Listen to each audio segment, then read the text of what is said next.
ನಮಸ್ಕಾರ. ನಾನು ನಿಮ್ಮ ಭಾಗ್ಯನಾರಾಯಣ ಬೊಗ್ಗವರಪು. ನೀವು ನೋಡ್ತಾ ಇದ್ದೀರಿ ಸುದ್ದಿ ಸರ್ಕಲ್.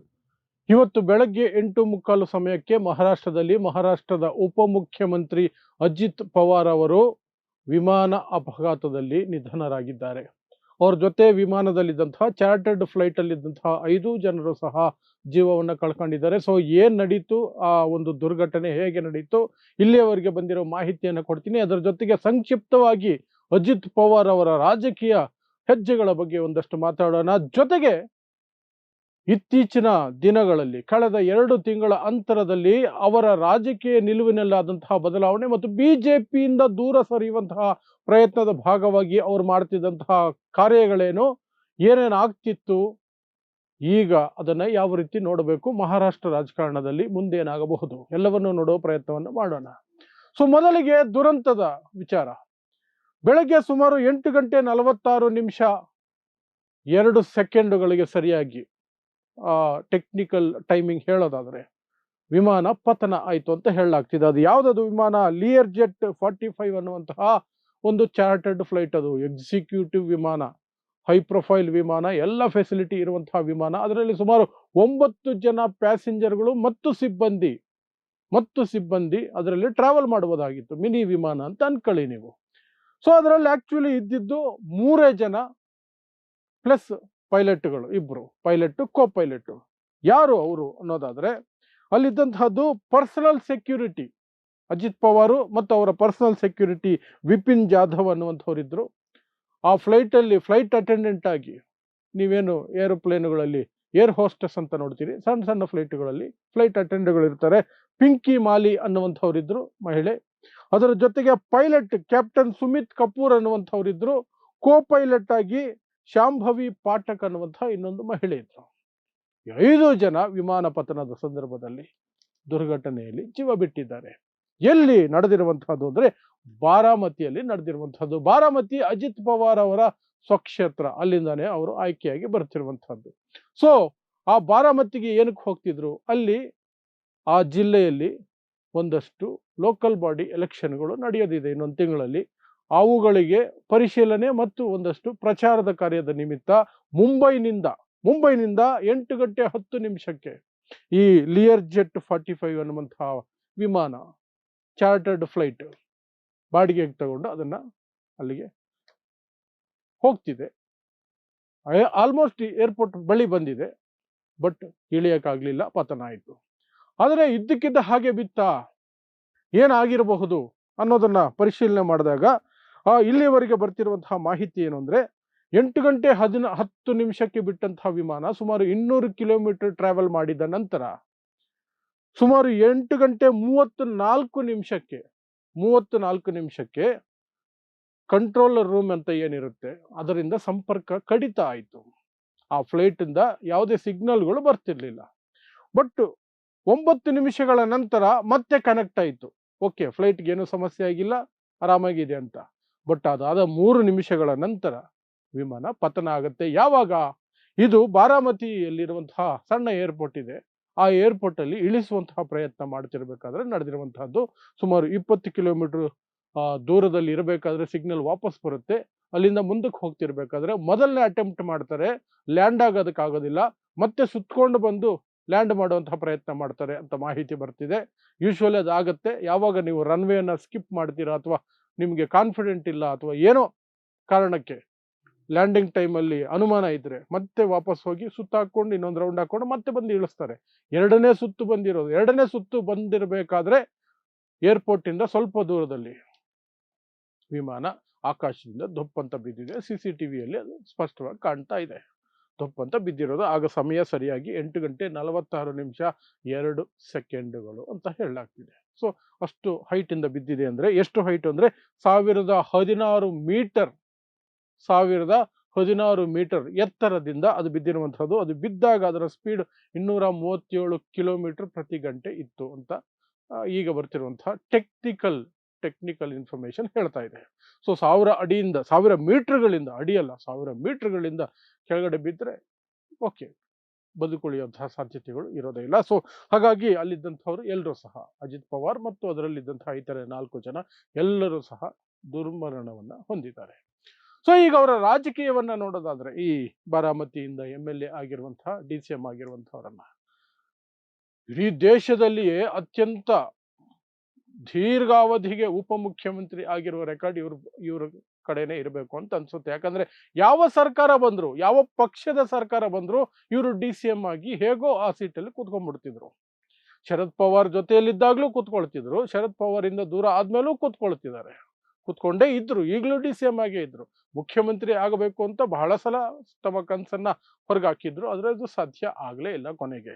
ಸೊ ಏನು 2 ಬಾರಿ ಕಾಂಗ್ರೆಸ್ ನೇತೃತ್ವದ ಸರ್ಕಾರದಲ್ಲಿ ಉಪಮುಖ್ಯಮಂತ್ರಿ ಆಗಿದ್ರು, 2 ಬಾರಿ ಬಿಜೆಪಿ ಸರ್ಕಾರದಲ್ಲಿ ಉಪಮುಖ್ಯಮಂತ್ರಿ ಆಗಿದ್ರು, 1 ಬಾರಿ ಶಿಂದೆ ಸರ್ಕಾರದಲ್ಲಿ ಉಪಮುಖ್ಯಮಂತ್ರಿ ಆಗಿದ್ರು, 1 ಬಾರಿ ಉದ್ಧವ್ ಠಾಕ್ರೆ ಮುಖ್ಯಮಂತ್ರಿ ಆಗಿದ್ದಾಗ ಉಪಮುಖ್ಯಮಂತ್ರಿ ಆಗಿದ್ರು. ಒಟ್ಟಾರೆಯಾಗಿ ಅವರೊಂದು 6 ಬಾರಿ ಉಪಮುಖ್ಯಮಂತ್ರಿ ಆಗಿದ್ದಾರೆ. 6 ಬಾರಿನೂ ಸಹ ಬೇರೆ ಬೇರೆ ಪಕ್ಷಗಳಾದರೂ ಸಹ ಇದು ಹೇಗೋ ಮೈತ್ರಿ ಹೊಂದಾಣಿಕೆಗಳು ಆಗ್ತಾ ಹೋಗ್ತಾ ಉಂಟು. ಆದ್ರೆ ಇತ್ತೀಚಿನ ವರ್ಷಗಳಲ್ಲಿ ಅವರನ್ನ ಹೇಗೆ ನೋಡ್ಲಾಗ್ತಿತ್ತು ಅನ್ನೋದಾದ್ರೆ 2019 ಚುನಾವಣೆ ಸಂದರ್ಭದಲ್ಲಿ ಸ್ವತಃ ದೇಶದ ಪ್ರಧಾನಮಂತ್ರಿ ನರೇಂದ್ರ ಮೋದಿ ಅಜಿತ್ ಪವಾರ್ ಈ ದೇಶದ ಅತ್ಯಂತ ಭ್ರಷ್ಟ ರಾಜಕಾರಣಿ ಅಂತ ಭಾಷಣಗಳನ್ನ ಮಾಡ್ತಿದ್ರು. ಬಟ್ ರಾಜಕೀಯ ನಿಮಗೆ ಗೊತ್ತಿದೆ, ಅದರಲ್ಲೂ ವಿಶೇಷವಾಗಿ ಬಿಜೆಪಿ ನಿಮಗೆ ಗೊತ್ತೇ ಇದೆ. ಇವತ್ತು ಯಾರನ್ನ ದೊಡ್ಡ ಭ್ರಷ್ಟ ಅಂತ ಕರೀತಾರೋ, ದೊಡ್ಡ ಕಳ್ಳ ಅಂತ ಕರೀತಾರೋ, ನಾಳೆ ಬೆಳಗ್ಗೆ ಅವರು ಬಿಜೆಪಿಗೆ ಬಂದುಬಿಟ್ರೆ ಅಥವಾ ಬಿಜೆಪಿ ಮೈತ್ರಿ ಮಾಡ್ಕೊಂಡ್ಬಿಟ್ರೆ ಅದ್ಯಾವುದೋ ಆರೋಪಗಳಿರಲ್ಲ, ತನಿಖೆಗಳು ಫುಲ್ ಸ್ಟಾಪ್ ಆಗ್ಬಿಡ್ತವೆ, ಎಲ್ಲವೂ ಆಗುತ್ತೆ. ಅಜಿತ್ ಪವಾರ್ ವಿಚಾರದಲ್ಲೂ ಹಂಗೆ ಆಗಿದ್ದು. ಸಾವಿರಾರು ಕೋಟಿ ರೂಪಾಯಿಗಳ ತನಿಖೆಗಳು ನಡೀತಾ ಇತ್ತು, ಸಾವಿರಾರು ಕೋಟಿ ರೂಪಾಯಿ ಆರೋಪಗಳು ಬರ್ತಿತ್ತು, ಭ್ರಷ್ಟಾಚಾರ ಆಗಿದೆ, ಲೂಟಿ ಆಗಿದೆ ಅಂತ.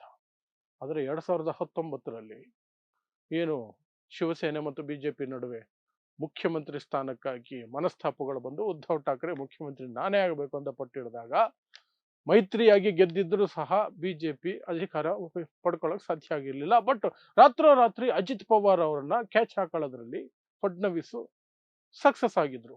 ಬೆಳಗಿನ ಜಾವ 5:05ವರೆಗೆ ಪ್ರಮಾಣ ವಚನಗಳು ಮುಖ್ಯಮಂತ್ರಿ ಉಪಮುಖ್ಯಮಂತ್ರಿಗೆ. ಆದ್ರೆ ನಂಬರ್ಸ್ ಇರ್ಲಿಲ್ಲ, MLAಗಳೆಲ್ಲ ಶರದ್ ಪವಾರ್ ಕಡೆ ಇದ್ರು, ಅಜಿತ್ ಪವಾರ್ ಕಡೆ ಯಾರು ಇರ್ಲಿಲ್ಲ.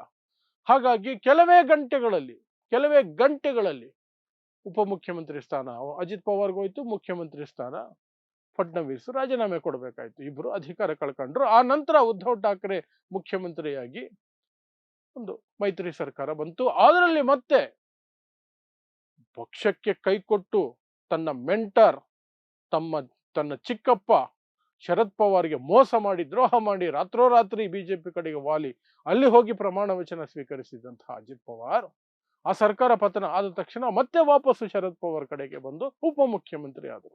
ಸೊ ಅವರು ಲೆಕ್ಕಾಚಾರಗಳು ಚೆನ್ನಾಗಿರ್ತಿತ್ತು, ಹೇಗೆ ನಿಭಾಯಿಸ್ಕೊಳ್ಬೇಕು ಪರಿಸ್ಥಿತಿಯನ್ನ ಅನ್ನೋದು ಅಜಿತ್ ಪವಾರ್ಗೆ ಬಹಳ ಚೆನ್ನಾಗಿ ಗೊತ್ತಿತ್ತು ಅನ್ಸುತ್ತೆ. ಹಾಗಾಗಿ ಬಂದ್ರು.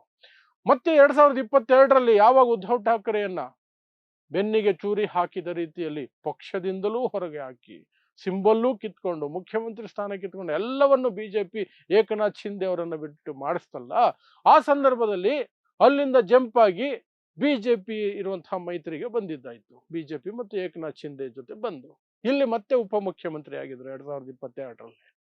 ಆಗ ಏಕನಾಥ್ ಶಿಂದೆ ಹೇಗೆ ಉದ್ಧವ್ ಠಾಕ್ರೆಯಿಂದ ಪಕ್ಷ ಸಿಂಬಲು ಎಲ್ಲ ಕಿತ್ಕೊಳ್ಳೋದ್ರಲ್ಲಿ ಸಫಲ ಆದ್ರು ಬಿಜೆಪಿ ಸಹಾಯದಿಂದ, ಅಜಿತ್ ಪವಾರ್ ಸಹ ಶರದ್ ಪವಾರ್ ಇಂದ ಎಲ್ಲ ಕಿತ್ಕೊಳ್ಳೋದ್ರಲ್ಲಿ ಸಫಲ ಆದ್ರು, ಪಕ್ಷನೇ ಕಿತ್ಕೊಂಡ್ಬಿಟ್ರು. ಶರದ್ ಪವಾರ್ ಸ್ಥಾಪನೆ ಮಾಡಿದಂತಹ NCP ಶರದ್ ಪವಾರ್ಗಿಲ್ಲ, ಸಿಂಬಲ್ ಇಲ್ಲ, ಗಡಿಯಾರದ ಸಿಂಬಲ್ ಇಲ್ಲ. ಪಾಪ ಶರದ್ ಪವಾರ್ ಹೊಸ ಪಕ್ಷ ಮಾಡ್ಕೊಳ್ಬೇಕಾಯ್ತು, NCP SP ಅಂತ. ಅಂತಹ ಪರಿಸ್ಥಿತಿ. ಆಗ ಅಜಿತ್ ಪವಾರ್ ಆಡಿದಂತಹ ಲೆಕ್ಕಾಚಾರಗಳು ಎಲ್ಲ MLAಗಳನ್ನು ತಮ್ಮ ಕಡೆ ಎಳ್ಕೊಂಡಿದ್ದು, ಕೆಲವೇ MLAಗಳನ್ನ ಬಿಟ್ಟು ಅದು ಸಹ ಒಂದು ದೊಡ್ಡ ಆಟವಾಗಿ ನಡೆಯಿತು. ಯಾವಾಗ 2024 ಮತ್ತೆ ಚುನಾವಣೆಗಳಾಗಿ ಏಕನಾಥ್ ಶಿಂದೆ ಅವರನ್ನು ಎಲ್ಲಿಡಬೇಕು ಅಲ್ಲಿ ಬಿಜೆಪಿ ಇಡ್ತೋ, ಮುಖ್ಯಮಂತ್ರಿಯಿಂದ ಉಪಮುಖ್ಯಮಂತ್ರಿಗೆ ಇಳಿಸ್ಕೊಳ್ತೋ ಏಕನಾಥ್ ಶಿಂದೆನ, ಅಜಿತ್ ಪವಾರ್ ಆಗಲೂ ಸಹ ಉಪಮುಖ್ಯಮಂತ್ರಿಯಾಗಿ ಮತ್ತೆ ಪ್ರಮಾಣ ವಚನ ಸ್ವೀಕರಿಸೋದ್ರಲ್ಲಿ ಸಫಲ ಆದರು. ಆದರೆ ಈ 1 ವರ್ಷದ ಅಂತರದಲ್ಲಿ ಬಿಜೆಪಿ ಮತ್ತು ಅಜಿತ್ ಪವಾರ್ ನಡುವೆ ಸಾಕಷ್ಟು ಮನಸ್ತಾಪಗಳು ಶುರುವಾಗಿತ್ತು. ಯಾವ ಮಟ್ಟಕ್ಕೆ ಅಂದ್ರೆ ಮೊನ್ನೆ ನಡೆದಂತಹ ಮುಂಬೈ ಚುನಾವಣೆಗಳು ಮತ್ತು ಮಹಾರಾಷ್ಟ್ರದ ಸುಮಾರು ಕಡೆ ನಡೆದಂತಹ ಲೋಕಲ್ ಬಾಡಿ ಎಲೆಕ್ಷನ್ಸ್, ಕಾರ್ಪೊರೇಷನ್ ಎಲೆಕ್ಷನ್ಗಳಲ್ಲಿ ಅಜಿತ್ ಪವಾರ್ ಬಿಜೆಪಿ ಮತ್ತು ಶಿವಸೇನೆ ಜೊತೆ ಹೋಗ್ಲಿಲ್ಲ, ಮೈತ್ರಿ ಜೊತೆ ಹೋಗ್ಲಿಲ್ಲ, ಮೈತ್ರಿ ಮಾಡ್ಕೊಳ್ಳಿಲ್ಲ, ಇಂಡಿಪೆಂಡೆಂಟ್ ಆಗಿ ಸ್ಪರ್ಧೆ ಮಾಡಿದ್ರು. ಸಾಕಷ್ಟು ಕಡೆ, ಸಾಕಷ್ಟಲ್ಲ, ಆಲ್ಮೋಸ್ಟ್ ಎಲ್ಲ ಕಡೆ ಸೋತರು.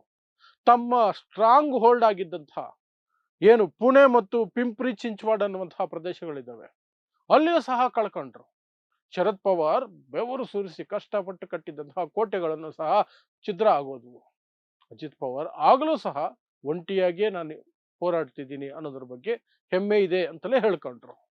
ಆ ನಂತರ ನಿಧಾನಕ್ಕೆ ಶರದ್ ಪವಾರ್ಗೆ ಒಂದಷ್ಟು ಹತ್ತಿರ ಆಗುವಂತಹದ್ದಕ್ಕೆ ಆರಂಭ ಮಾಡಿದ್ರು. ಕುಟುಂಬದ ಫಂಕ್ಷನ್ಗಳಿಗೆ ಹೋಗಿ ಭೇಟಿ ಮಾಡೋದು, ಅವ್ರ ಜೊತೆ ಖಾಸಗಿಯಾಗಿ ಭೇಟಿ ಮಾಡೋದು, ಬೇರೆ ಕಾರ್ಯಕ್ರಮಗಳಲ್ಲೂ ಜಂಟಿಯಾಗಿ ಕೂತ್ಕೊಳ್ಳೋದು, ಒಂದು ಸಿಗ್ನಲ್ ಅನ್ನ ಕೊಡ್ತಾ ಇದ್ರು. ಏನು, ನಾವು ಒಂದಾಗ್ತಿದೀವಿ, ನಮ್ದು ಒಂದೇ ಕುಟುಂಬ, ಒಂದಾಗ್ತಿದೀವಿ ಅಂತ. ಆದ್ರೆ ಎರಡು ದಾರಿಗಳು ಕಾಣ್ತಾ ಇತ್ತು. ಒಂದು, ಶರದ್ ಪವಾರ್ ಅವರ ಮನವೊಲಿಸಿ ಶರದ್ ಪವಾರ್ ಮಗಳು ಸುಪ್ರಿಯಾ ಸುಲೆ ಏನಿದ್ದಾರೆ ಅವರನ್ನ ಬಿಜೆಪಿ ಕಡೆ ಕರ್ಕೊಂಡು ಬಂದು, ಅಂದ್ರೆ ಶರದ್ ಪವಾರ್ ಇಡೀ ಅವ್ರ ಗ್ರೂಪ್ನ ಬಿಜೆಪಿ ಕರ್ಕೊಂಡ್ಬಂದು ಮೈತ್ರಿ ಮಾಡಿಸಿ ಸುಪ್ರಿಯಾ ಸುಲೆ ಅವರನ್ನ ಕೇಂದ್ರದಲ್ಲಿ ಮಂತ್ರಿ ಮಾಡೋದು. ಇವರು ಮೋದಿ ಪರವಾಗಿ ಕೆಲಸ ಮಾಡ್ತಿದ್ದಾರೆ ಅಂತಲೇ ಸಾಕಷ್ಟು ಜನ ಅನ್ಕೊಂಡ್ರು ಅಜಿತ್ ಪವಾರ್ನ. ಆದ್ರೆ ಯಾವಾಗ ಅಜಿತ್ ಪವಾರ್ ಇಂಡಿಪೆಂಡೆಂಟ್ ಆಗಿ ಸ್ಪರ್ಧೆ ಮಾಡಿದ್ರು ಲೋಕಲ್ ಬಾಡಿ ಕಾರ್ಪೊರೇಷನ್ ಎಲೆಕ್ಷನ್ಸ್ ಅಲ್ಲಿ, ಆಗ ಬಿಜೆಪಿಯಿಂದ ದೂರ ಆಗ್ತಿದ್ದಾರೆ. ಮುಂದಿನ ದಿನಗಳಲ್ಲಿ ಉದ್ಧವ್ ಠಾಕ್ರೆ ಜೊತೆ ಮೈತ್ರಿ ಮಾಡ್ಕೊಳ್ತಾರೆ ಮತ್ತು ಶರದ್ ಪವಾರ್ ಅಜಿತ್ ಪವಾರ್ ಒಂದಾಗ್ತಾರೆ. ಮಹಾರಾಷ್ಟ್ರದಲ್ಲಿ ಮತ್ತೆ ಒಂದು ರಾಜಕೀಯ ಸಮೀಕರಣ ಬದಲಾಗುತ್ತೆ ಅನ್ನುವಂತಹ ಸೂಚನೆಗಳನ್ನ ಅಜಿತ್ ಪವಾರ್ ಕೊಡೋದಕ್ಕೆ ಶುರು ಮಾಡಿದ್ರು. ಅದಕ್ಕೆ ಒಂದು ಕ್ಲೂ ಕೊಟ್ಟಿದ್ದಂದ್ರೆ ಅವರು ಇಂಡಿಪೆಂಡೆಂಟ್ ಆಗಿ ಸ್ಪರ್ಧೆ ಮಾಡಿದ್ದು ಮತ್ತು ಶರದ್ ಪವಾರ್ ಅವರ ಬಳಿ ಹೋಗಿ ಅವರ ಜೊತೆಯಲ್ಲಿ ಎಲ್ಲ ರೀತಿಯಲ್ಲೂ ಸಹ ಪಾಲ್ಗೊಳ್ತಾ ಇದ್ದಿದ್ದು. ಸೊ ಅಲ್ಲಿಗೆ ಶರದ್ ಪವಾರ್ ಮತ್ತು ಅಜಿತ್ ಪವಾರ್ ಒಂದಾಗ್ತಾರೆ. ಪಕ್ಷ NCP ಮತ್ತೆ ಒಂದಾಗುತ್ತೆ. ಈ ಕಡೆ ಉದ್ಧವ್ ಠಾಕ್ರೆ ಅವರ ಜೊತೆಯಲ್ಲಿ ಮೈತ್ರಿ ಮಾಡಿಕೊಂಡು ಬಿಜೆಪಿ ಮತ್ತು ಏಕನಾಥ್ ಶಿಂದೆ ವಿರುದ್ಧವಾಗಿ ಬಲವಾಗಿ ನಿಂತ್ಕೊಳ್ತಾರೆ, ಪ್ರಬಲ ವಿರೋಧಿಗಳಾಗ್ತಾರೆ. ಮತ್ತೆ ಅಲ್ಲಿ ಒಂದು ರೀತಿಯಾಗಿ ಉದ್ಧವ್ ಠಾಕ್ರೆ ಮತ್ತು ಶರದ್ ಪವಾರ್ ವಾಪಸ್ ರಾಜಕೀಯವಾಗಿ ಜೀವ ಪಡ್ಕೊಳ್ತಾರೆ ಅಜಿತ್ ಪವಾರ್ ಮೂಲಕ ಅಂತ ಎಲ್ರು ಅನ್ಕೊಳ್ತಿದ್ರು. ಅದು ಅನ್ಕೊಳ್ತಿರುವಂತಹ ಹೊತ್ತಲ್ಲೇ ಈ ದುರ್ಘಟನೆ ನಡೆದಿದೆ. ಬಿಜೆಪಿಯಿಂದ ದೂರ ಆಗುವಂತ ಯೋಚನೆಯಲ್ಲಿದ್ದಾಗ, ಆ ನಿಟ್ಟಿನಲ್ಲಿ ಎಲ್ಲ ಕಾರ್ಯಗಳನ್ನು ಮಾಡ್ತಿದ್ದಾಗ ಇದ್ದಕ್ಕಿದ್ದ ಹಾಗೆ ಇವತ್ತು ಬೆಳಗ್ಗೆ 8:45 8:46 ಟು ಬಿ ಎಕ್ಸಾಕ್ಟ್ ವಿಮಾನ ಪತನ ಆಗಿ ಹೋಯ್ತು. ಹಾಗಾದ್ರೆ ಈ ಅಜಿತ್ ಪವಾರ್ ಅವರ ರಾಜಕೀಯ ಒಂದು ಗೆಲುವು ಅಥವಾ ಅವರ ಚುನಾವಣಾ ಫಲಿತಾಂಶಗಳನ್ನ ನೋಡೋದಾದ್ರೆ, ಮೊಟ್ಟ ಮೊದಲ ಬಾರಿಗೆ ಅವರು ಕಾಂಗ್ರೆಸ್ ಅಲ್ಲೇ ಇದ್ರು. ಶರದ್ ಪವಾರ್ ಸಹ ಕಾಂಗ್ರೆಸ್ ಅಲ್ಲೇ ಇದ್ದಿದ್ದು. ಯಾವಾಗ ಸೋನಿಯಾ ಗಾಂಧಿ ಮತ್ತು ಶರದ್ ಪವಾರ್ ನಡುವೆ ಭಿನ್ನಾಭಿಪ್ರಾಯಗಳು ಬಂತು, ಆಗ್ಲೇ ಶರದ್ ಪವಾರ್ NCP ಅಂತ ಮಾಡ್ಕೊಂಡು ಸಪರೇಟ್ ಹೋಗಿದ್ದು. ಆಗ ಕಾಂಗ್ರೆಸ್ ಅಲ್ಲಿ ಇದ್ದಾಗಲೇ 1991ರಲ್ಲಿ ಲೋಕಸಭೆಗೆ ಸ್ಪರ್ಧೆ ಮಾಡಿ ಗೆದ್ದಿದ್ರು ಅಜಿತ್ ಪವಾರ್. ಆ ನಂತರ ಆ ಸೀಟನ್ನ ಅವರು ರಾಜೀನಾಮೆ ಮಾಡಿ ಬಿಟ್ಕೊಟ್ರು. ಯಾರಿಗೆ? ತಮ್ಮ ಚಿಕ್ಕಪ್ಪ ಶರದ್ ಪವಾರ್ಗೆ. ಶರದ್ ಪವಾರ್ ಅಲ್ಲಿಂದ ಗೆದ್ದು ಕೇಂದ್ರದಲ್ಲಿ PV ನರಸಿಂಹರಾವ್ ಸರ್ಕಾರದಲ್ಲಿ ಡಿಫೆನ್ಸ್ ಮಿನಿಸ್ಟರ್ ಆದರು, ರಕ್ಷಣಾ ಸಚಿವರಾದರು. ಆ ನಂತರ ಅದೇ ವರ್ಷ ಅಸೆಂಬ್ಲಿಗೆ ಸ್ಪರ್ಧೆ ಮಾಡಿ 1991ರಲ್ಲಿ ಮೊದಲನೇ ಬಾರಿಗೆ MLA ಆಗ್ತಾರೆ ಅಜಿತ್ ಪವಾರ್. ಆ ನಂತರ ಸತತವಾಗಿ ಗೆಲ್ತಾನೆ ಬರ್ತಾರೆ. 1995, 99, 2004, 2009, 14, 19, ಮೊನ್ನೆ 24 ಸತತವಾಗಿ ಗೆದ್ಕೊಂಡು ಬರ್ತಿದ್ರು. ಸೊ ಅದೀಗ ಅಂತ್ಯ ಕಂಡಂಗೇನೆ. ಅವರ ಬಾರಾಮತಿ ಕ್ಷೇತ್ರ ಏನಿದೆ ಅಲ್ಲಿಗೆ ಹೋಗ್ತಿರ್ಬೇಕಾದ್ರೇನೆ ಈ ದುರ್ಘಟನೆ ನಡೆದಿದೆ. ಆ ಕ್ಷೇತ್ರದ ಬಳಿಯೇ ನಡೆದಿದೆ. ಈಗ ಅವರ ಅಂತಿಮ ಸಂಸ್ಕಾರವನ್ನ ಆ ಕ್ಷೇತ್ರದಲ್ಲೇ ಮಾಡ್ತಾರಂತೆ. ಸೊ ಹಾಗಾಗಿ ಕುಟುಂಬ ವರ್ಗದವರು ಅಂತಹದ್ದೊಂದು ಸ್ಟೇಟ್ಮೆಂಟ್ ಅನ್ನು ಕೊಟ್ಟಿದ್ದಾರೆ. ಇನ್ನು ಈ ದುರ್ಘಟನೆಯ ಬಗ್ಗೆ ಎಲ್ಲರೂ ಸಹ ಶಾಕ್ ಅನ್ನು ವ್ಯಕ್ತಪಡಿಸಿದ್ದಾರೆ, including the prime minister Narendra Modi ಅವರು ಸಹ ಹೇಳಿದ್ದಾರೆ ಇದು ಬಹಳ ದುಃಖಕರವಾದಂತಹ ಸಂಗತಿ ಅಂತ. ಅವರು ಸಹ ಟ್ವೀಟ್ ಮಾಡ್ಕೊಂಡಿದ್ದಾರೆ, ಹೇಳಿಕೆಯನ್ನ ಕೊಟ್ಟಿದ್ದಾರೆ. ಯೂಶುವಲಿ ಪಕ್ಷಾತೀತವಾಗಿ ಇಂತಹ ಸಂದರ್ಭಗಳಲ್ಲಿ ಎಲ್ಲರೂ ಸಹ ಅದಕ್ಕೆ ಶ್ರದ್ಧಾಂಜಲಿ ಸಲ್ಲಿಸೋದು ಅಥವಾ ತಮ್ಮ ದುಃಖವನ್ನು ತೋಡ್ಕೊಳ್ಳೋದು ಮಾಮೂಲಿ, ಅದು ನಡೀತಾ ಇದೆ. ಬಟ್ ಮಹಾರಾಷ್ಟ್ರದ ರಾಜಕೀಯದಲ್ಲಿ ಏನಾಗುತ್ತೆ ಈಗ? ಶರದ್ ಪವಾರ್ ಅವರಿಗೆ ಬಹಳ ವಯಸ್ಸಾಗಿದೆ. ಸುಪ್ರಿಯಾ ಸುಲೆ ಅವರು ಒಂದು ಪಕ್ಷವನ್ನ ತಮ್ಮ ಹತೋಟಿಯಲ್ಲಿ ಇಟ್ಕೊಂಡು ನಡ್ಸ್ಕೊಂಡು ಹೋಗುವಂತಹ ಶಕ್ತಿ ಅಥವಾ ಸಾಮರ್ಥ್ಯ ಇದೆ ಅಂತ ತೋರಿಸ್ಕೊಂಡಿಲ್ಲ ಇಲ್ಲಿವರೆಗೂ. ಇದೆಯೋ ಇಲ್ವೋ ಗೊತ್ತಿಲ್ಲ, ತೋರಿಸ್ಕೊಂಡಿಲ್ಲ ಇಲ್ಲಿವರೆಗೆ. ಸೊ ಒಂದು ದೊಡ್ಡ ಪವರ್ ಸೆಂಟರ್ ಅಲ್ಲಿ ಮುಗಿದು ಹೋಯ್ತಾ? ಶರದ್ ಪವಾರ್ ಅವರು ಏಜ್ ಆಗ್ಬಿಟ್ಟಿದೆ, ಅವರು ಹೆಚ್ಚಿಗೆ ರಾಜಕೀಯದಲ್ಲಿ ಇನ್ಮೇಲೆ ತೊಡಗಿಸ್ಕೊಳ್ಳೋದಕ್ಕೆ ಸಾಧ್ಯ ಇರಲ್ಲ. ಹಾಗಾದ್ರೆ ಇನ್ನೇನಿದ್ರು ಅಲ್ಲಿರೋದೇ ಬೇರೆಳೆಣಿಕೆ ಎಷ್ಟು ದೊಡ್ಡ ದೊಡ್ಡ ನಾಯಕರುಗಳು. ಏಕನಾಥ್ ಶಿಂದೆ, ಅದು ಇತ್ತೀಚಿನ ವರ್ಷಗಳಲ್ಲಿ ಬಂದಿರುವಂತಹದ್ದು 2022ರಿಂದ. ಉದ್ಧವ್ ಠಾಕ್ರೆ, ರಾಜ್ ಠಾಕ್ರೆನ್ ಯಾರು ಕೇರ್ ಮಾಡಲ್ಲ, ಅಲ್ಲಿ ಏನೋ ನಡೆಯಲ್ಲ ಆ ಮನುಷ್ಯಂದು, ಸುಮ್ಮನೆ ಬಾಯಿ ಮಾತಿಗಷ್ಟೇ ಲೀಡರು. ಅವರಿಬ್ಬರೇ ಉಳ್ಕೊಂಡ್ಬಿಡುವಂತಹ ಸನ್ನಿವೇಶ ಈಗ ಮಹಾರಾಷ್ಟ್ರದಲ್ಲಿ ಬಂದಿದೆ. ಇನ್ನು ಅಜಿತ್ ಪವಾರ್ ಜೊತೆ ಇದ್ದಂತಹ MLA ಗಳು ಯಾರೆಲ್ಲ ಈಗ ಸರ್ಕಾರದ ಭಾಗವಾಗಿದ್ದಾರೆ, ಮೈತ್ರಿಯ ಭಾಗವಾಗಿದ್ದಾರೆ, ಅವ್ರೇನ್ ಮಾಡ್ತಾರೆ ಮುಂದೆ? ಶರದ್ ಪವಾರ್ ಬಳಿ ಹೋಗ್ತಾರ, ಅಥವಾ ಶರದ್ ಪವಾರೇ ಅವ್ರನ್ನೆಲ್ಲರನ್ನು ಸಹ ಅವ್ರಿಗೆಲ್ಲ ಲೀಡರ್ ಆಗಿ ಇಲ್ಲ ನಾವು ಬಿಜೆಪಿ ಜೊತೆ ಮೈತ್ರಿಯಲ್ಲಿ ಮುಂದುವರಿತೀವಿ ಅಂತ ಹೇಳ್ಕೊಳ್ತಾರ? ಸುಪ್ರಿಯಾ ಸುಲೆ ಕೇಂದ್ರದಲ್ಲಿ ಮಂತ್ರಿ ಆಗ್ತಾರ? ಗೊತ್ತಿಲ್ಲ, ಮುಂದಿನ ಲೆಕ್ಕಾಚಾರಗಳು ಏನಾಗುತ್ತೆ ಅಂತ. ಒಟ್ನಲ್ಲಿ NCP ಅನ್ನುವಂತಹ ಪಕ್ಷ ಏನಿದೆ, ಅಜಿತ್ ಪವಾರ್ ಇಂದ ಕಿತ್ಕೊಂಡು ಶರದ್ ಪವಾರ್ ಅವರಿಂದ ಕಿತ್ಕೊಂಡು ಅಜಿತ್ ಪವಾರ್ ಏನ್ ಇಟ್ಕೊಂಡಿದ್ರು ವಿತ್ ಸಿಂಬಲ್, ಆ ಪಕ್ಷ ಏನಾಗುತ್ತೆ ಈಗ? ಅದು ದೊಡ್ಡ ಸವಾಲು, ಅದು ದೊಡ್ಡ ಸವಾಲು. ಮತ್ತು ಇಡೀ ಮಹಾರಾಷ್ಟ್ರದ ಏನು ರಾಜಕೀಯ ಲೆಕ್ಕಾಚಾರಗಳಿದೆ, ಅದು ಏನಾದರೂ ಬದಲಾವಣೆಗಳನ್ನ ಕಾಣ್ಕೊಳ್ಳುತ್ತಾ, ಅದು ಸಹ ಆಗತ್ತೆ. ಇದರ ಜೊತೆಗೀಗ ಮಮತಾ ಬ್ಯಾನರ್ಜಿ ಆದಿಯಾಗಿ ಕೆಲವರು ಈ ಸಾವಿನ ಬಗ್ಗೆ ಅನುಮಾನಗಳನ್ನು ವ್ಯಕ್ತಪಡಿಸ್ತಿದ್ದಾರೆ. ಸುಪ್ರೀಂ ಕೋರ್ಟ್ ಜಡ್ಜ್ ನೇತೃತ್ವದಲ್ಲಿ ತನಿಖೆ ಆಗಬೇಕು ಅನ್ನುವಂತಹದ್ದು ಮಮತಾ ಬ್ಯಾನರ್ಜಿ ಅವರ ಬೇಡಿಕೆ. ಸ್ವತಃ ಮಹಾರಾಷ್ಟ್ರದ ಇನ್ನೊಬ್ಬ ಉಪಮುಖ್ಯಮಂತ್ರಿ ಏಕನಾಥ್ ಶಿಂದೆ ಅವರು ಸಹ ಈ ಅಪಘಾತದ ತನಿಖೆ ಆಗಬೇಕು ಅನ್ನುವಂತಹ ಹೇಳಿಕೆಯನ್ನು ಕೊಟ್ಟಿದ್ದಾರೆ. ಅದು ಸಹ ಸಿಗ್ನಿಫಿಕೆಂಟ್, ತುಂಬಾ ಇಂಪಾರ್ಟೆಂಟ್ ಆಗುತ್ತೆ. ಸೊ ಇಂತಹ ಹೇಳಿಕೆಗಳು ಸಹ ಈಗ ಬರೋಕ್ಕೆ ಶುರುವಾಗಿದೆ. ಇದಿಷ್ಟು ಇಲ್ಲಿಯವರೆಗೆ ನಮಗೆ ತಲುಪಿರುವಂತಹ ಮಾಹಿತಿ ಅಜಿತ್ ಪವಾರ್ ಅವರ ವಿಮಾನ ಪತನದಲ್ಲಿ ಆಗಿರುವ ನಿಧನದ ಹಿನ್ನೆಲೆಯಲ್ಲಿ ಅಷ್ಟೇ. ಸೊ ಇಂತಹದೇ ವಿಶೇಷ ಸುದ್ದಿಗಳಿಗಾಗಿ ನೋಡ್ತಾ ಇರಿ ಸುದ್ದಿ ಸರ್ಕಲ್. ನಾನು ನಿಮ್ಮ ಭಾಗ್ಯನಾರಾಯಣ ಬೊಗವರಪು.